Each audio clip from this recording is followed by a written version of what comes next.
G'day, this is another one of our videos in the series about the Thebarton Police Barracks at Thebarton in South Australia. And what I'm going to talk about in this video is the actual construction of this building. And when I talk about this complex, the parade ground and the building behind me, and also the stable block that we've just come out of.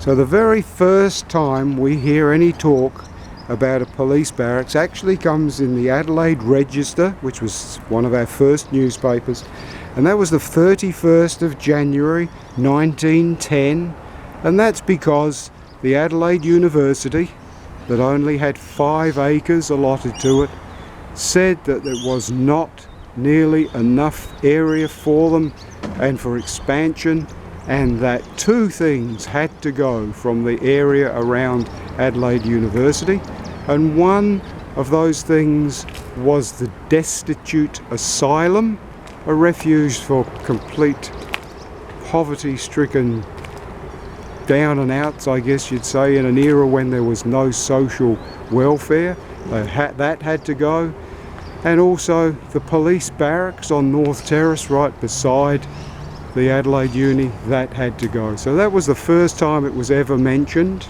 Received a lot of discussion in government after that is raised by Adelaide Uni in the newspaper.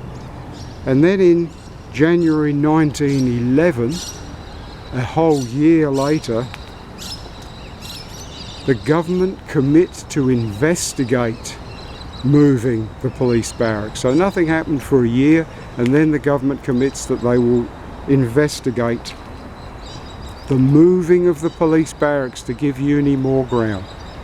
When they say they'll do this, it quickly becomes a Royal Commission. And then the Royal Commission says in September of 1911 that £1,000 should be set aside for the police to buy some ground, just some ground. Doesn't say where, but that's the start of it.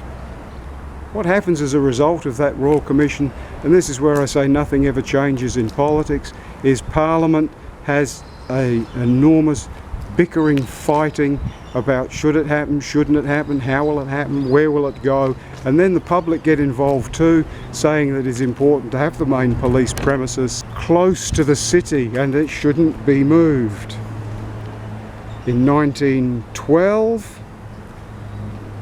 the government of the day suggests to the Adelaide City Council that perhaps they could help find land. Still nothing major is happening, but in March of 1913, the government say they don't know where the barracks will be built, but they are asking for tenders to provide 5 million bricks for the new building when it will eventually be built. The McGill Brick Company puts in the cheapest tender, and they offer 5 million bricks at the rate of £1, 17 shillings and 6pence per 1,000, and in today's currency of dollars, that's $3.75 per 1,000 bricks. Of course, when you looked at what money's actually worth, you couldn't say it was $3.75.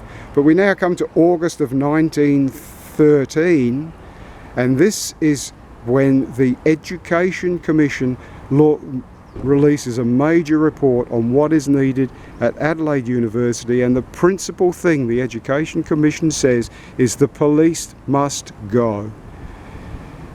Because of this, the government of the day say to the Adelaide City Council that they have to provide land near to the city, and that the government will give up military land near the Adelaide railway station to the City Council for more parklands, for the City Council to give up an old rubbish dump. So what happens is, where we are situated now, the premises we're situated at now, where this is all built, originally was where the City of Adelaide dumped all its rubbish, and it was also where the principal abattoir of the colony, it is where they dumped all the carcasses and bones and offal and that was what was all dumped here. It's a pretty unsavoury place. It was full of olive trees, and so the City Council agreed to give this land to the police for the new police barracks.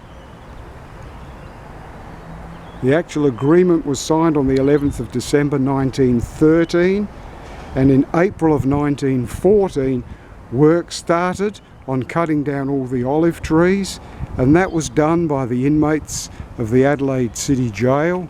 So the prison still exists. It's not in use, of course, but I'm just pointing the camera because roughly in that direction is where the old Adelaide Jail is. That's about, would be slightly under a kilometre, I would think, from where we're standing now. So they got free labour to clear and level the land and cut down all of the olive trees. By May of 1914, the government had stepped up and said they would provide £4,000 for the foundations, and in February of 1915 work started on preparing the foundations for buildings. To prepare the foundation, the government said they needed 5 labourers and asked people to apply. 74 people applied, and so they decided that they were going to cull those numbers firstly by you had to be a married man with children, and then they did a ballot to get their 5 workers, and depending on what job you did, you got paid between 8 shillings and 9 shillings a day as a day labourer, 80 to 90 cents a day to work on the foundations. What is interesting is once they started work on the foundations, they found out yet again, how often does this happen? Once they started work on the foundations, they realised that because it had been a rubbish dump and because it had been an abattoirs, the ground was very poor, it wouldn't support their planned foundations, and they had to build deeper, stronger, reinforced foundations that hadn't been allowed for. At this time the government agreed to put aside £20,000 for the building of this complex, and in July of 1916 the Advertiser newspaper then becomes flooded with stories that basically complain about the whitewash of the building, about how the buildings look, the configuration of the buildings. The site is described as being higgledy-piggledy. There's a lack of consistency in the building. It's said that the whole place looks cheap, and of course you've got to remember that it was built on an incredibly tight budget. But again, what is no different today to social media and, as we call them, haters. Well, the newspaper was filled with these stories. They included that this complex was a blot on the landscape and it was a monstrosity on the parklands. What had happened by that time of July 16, the costings had come in, and they had come in at £11,463, 9 shillings and 6pence, and so we seem to be really well on budget. All that was left by January of 1917, all that was left to be done. So all these buildings that I've shown you, by that date, they've all been built. But what I'm standing on, what you can see here, the parade ground, which has so many uses in the past, and if you see photos of the opening ceremony, you'll see lines of horses, lines of military soldiers, the police band. Well, the finishing touches in January 1917 was solely to this parade ground area, and then finally all finished 1st of March 1917. Many important state dignitaries, interestingly not the Premier, came here for the opening of the police barracks 1st of March 1917, and the overall costs came in at £16,000 to build the whole complex, which was well under the £20,000 that the government had allowed. So where we are now, I'm filming this on the 31st of March 2023, premises that were opened on the 1st of March 1917. And what I think about this, as I've mentioned in at least one other video, the interesting thing is this place opened, the Thebarton Police Barracks opened in 1917. I was stationed here for many years, from 1970 through to 73, doing recruit work, 2 separate postings here at Mounted while I was a recruit, which I absolutely loved.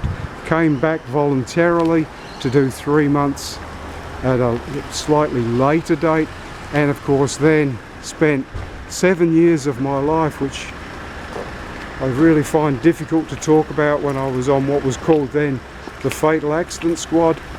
So as I say, this is a working police premises, so there's a bit of a cut there when a police vehicle goes past, and we'll just go back, because what I'll just finish off with saying, 7 years Fatal Accident Squad. The camera's pointing right now at where our officers were.